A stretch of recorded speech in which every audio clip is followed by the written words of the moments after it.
Hi my beautiful people, and welcome back to my channel. It's your girl 𝕻𝖊𝖚𝖈, and today I have another video for you. Today I did something different. I decided to be a little bit more creative and tap into, being different, switch it up a little bit. I was tired of doing an ombre, even though this is technically an ombre set. But anyways, that's besides the point. Don't forget to like, comment, subscribe, and follow me on my social media. And don't forget to turn on the bell notification so you're notified every time I post. All right, let's get into this video. Wrap it up. Let's go. All right. Okay, we did it.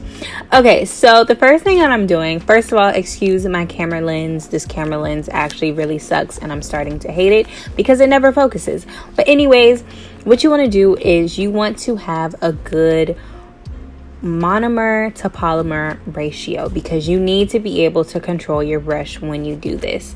You have to be able to grab a nice bead of acrylic so you're able to control that acrylic on one side. So pretty much what I'm doing is literally just that. I'm putting the acrylic on one side of the nail, and after I lay that acrylic and it dries for a little bit, I'm going in with an X-Acto knife that you can get from like any art store or whatever, or even Walmart, I think. And I'm just going in and cutting in the middle of the nail. This is a bit difficult because one, it's my nail and it's on my hand, so when you're doing your own nails, it's kind of hard because your nail automatically kind of goes like a little slanted. So it definitely is a little harder, but honestly, the whole process was fun. I'm going to link the name of the acrylics that I used. The yellow one, I for sure used my local beauty supply store, nail supply store. So yeah, but these little flaky thingies I got from Michael's, and they were pretty cheap. They come in a really big bag. I love using these. Actually, I've only used these twice. You have to cut these up because if you don't, it's going to be really hard to work with. And as always, I'm going in. So what I'm doing right now is I'm going in with this pink acrylic from Igelbeauty, and at first I was just going to do like this pink tip, but I was like, no, let me add some yellow, and we're going to ombre that up into the pink. But my local nail supplies acrylic polymer is like colored polymer is literally like so hard to work with. You have to like get a soaking wet bead, and that's kind of hard towards my cuticle area. So yeah, so pretty much what I did after that was I took those like iridescent flakes, and I'm just putting it in the middle of the pink and the yellow, just to add some little razzle dazzle or whatever. And then what we're doing is we are just encapsulating the nail. So this nail was a bit bulky, and that was my fault. I mean, I did go in and file, but I definitely took a lot of acrylic on this one. So yeah, I don't know why I be trying to like switch up the way I lay acrylic. Like, I don't have a set way of how I lay acrylic. I literally do this all the time. So how I lay acrylic, I will show a more detailed video on how to like do a full set, that'll be coming soon, so stay tuned for that. You have to be subscribed to me though, because duh. So yeah, that's all I'm doing. We're just encapsulating the nail. And then after, oh no, I'm not done encapsulating. So yeah. Oh, yes, I am. So now I'm just going in with the pink acrylic, and we're going on the other side of the yellow. And honestly, this side is pretty easy because you already have the foundation of where the yellow is. You know what I mean? So it's relatively easy. And anyway, even if you do get some of that pink on the yellow, you can easily go in with a file, which I will be doing in a little bit, and filing that like excess pink off of the yellow. And I always say this, with colored acrylic, you don't really necessarily have to have a big ball of acrylic, just because you don't want your nails to be too thick, because you're still capping this with clear acrylic. Okay, guys? However, you still, for this technique, for the base color, I would say make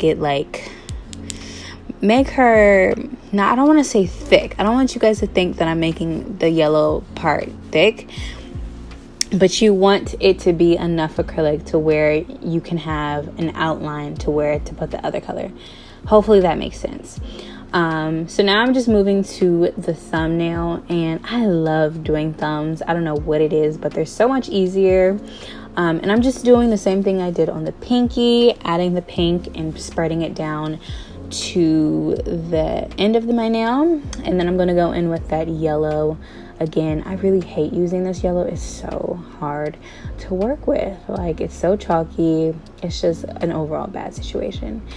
So yeah, we're just going to take that. And when I do ombre, I always tell you guys I take more wetter beads because it's just easier that way.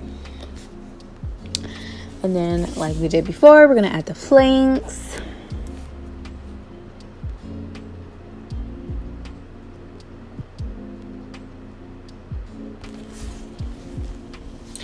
And as always, I typically, anytime I use colored acrylic or I add anything, obviously if it's encapsulated, it has to be capped with acrylic.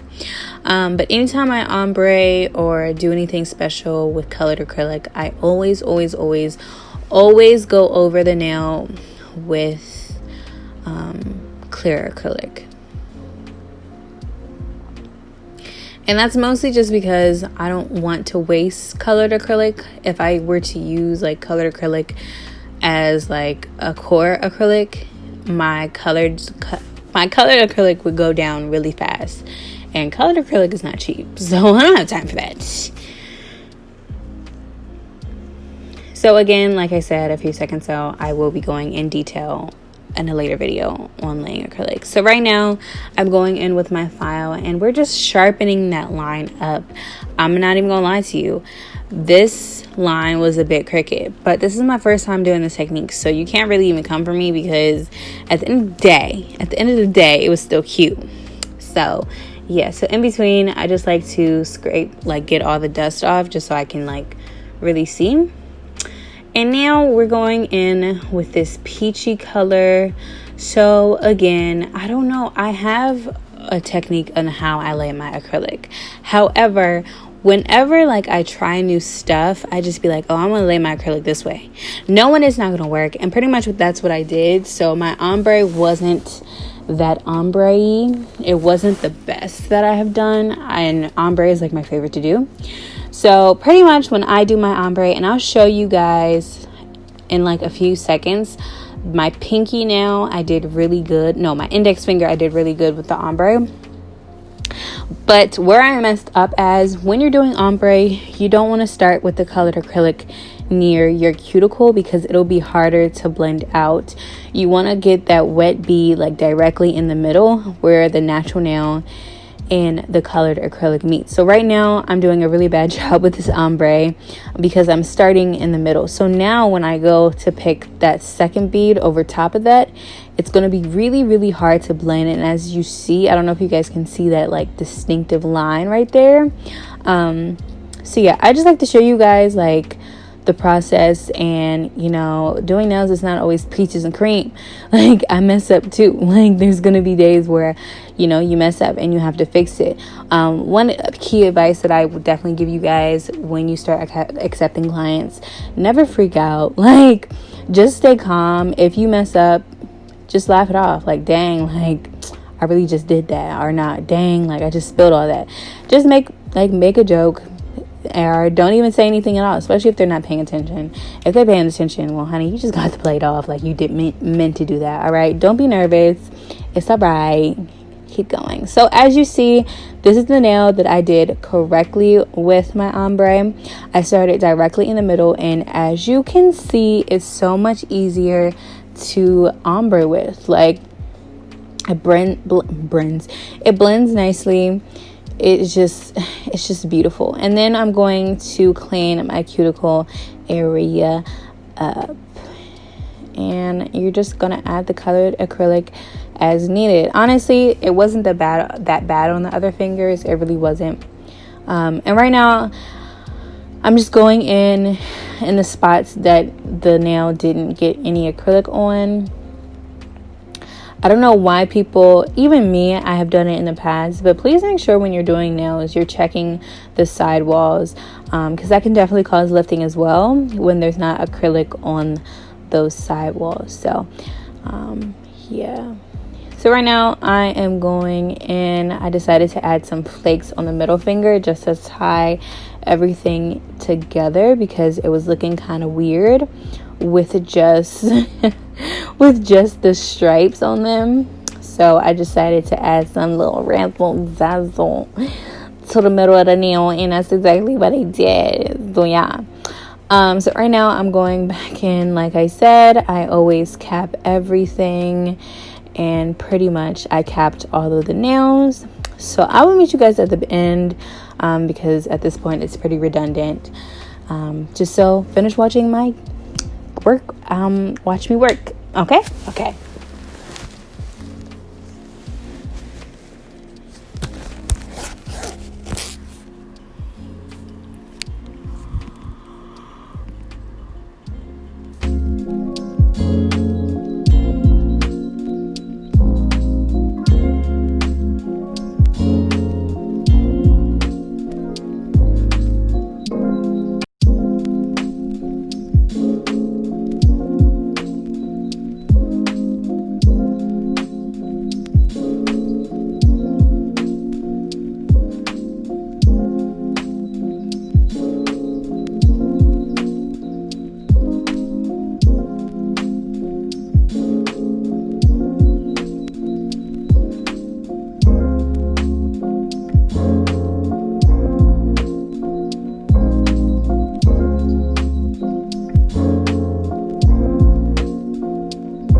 All right, so after laying the acrylic, what I'm going in with is my Igelbeauty knit e-file, and I'm taking a sanding bit just because honestly there wasn't like too much that needed to be done. Honestly, after looking back at the set, I definitely wish that I would have, as usual, gone in with my cone bit to get around the cuticle area, because right now it's looking a little flat. So yeah, I mean, you can use a sanding bit. It wasn't too bad. All I'm doing literally is just going around the cuticle area to seal that cuticle, make sure there's nothing on my cuticle, and make sure everything is nice and smooth. Whenever I am filing the nail, I make sure that I go in with my finger and just feel for everything. Also, I did use a hand file prior to me using my e-file, and I always do that anytime I do nails. It's just this time it was super duper blurry, and I wasn't about to put this in the video if it was blurry. So yeah, that's pretty much it. Like, I'm just filing at this point, and I'm just making sure everything is smooth. I say invest in a drill, guys. Invest in a drill. It's the best investment. You don't want to have to deal with vibrations and jolting, because when your e-file jolts, it's very, very dangerous. Especially if you start doing clients. Child, I've had people complain about the vibration in my drill because it's so uncomfortable. So right now I'm going in with the Igelbeauty no cleanse top coat. I don't like cleanse top coats. I find them dumb. It's unnecessary. Just get a no wipe top coat. So I'm just taking their top coat because it is really nice, and from, it's still on my nails and it looks pretty nice. It's still nice and like shiny, I guess. And I'm going to cure that for 60 whole seconds. All right, now let's see these results.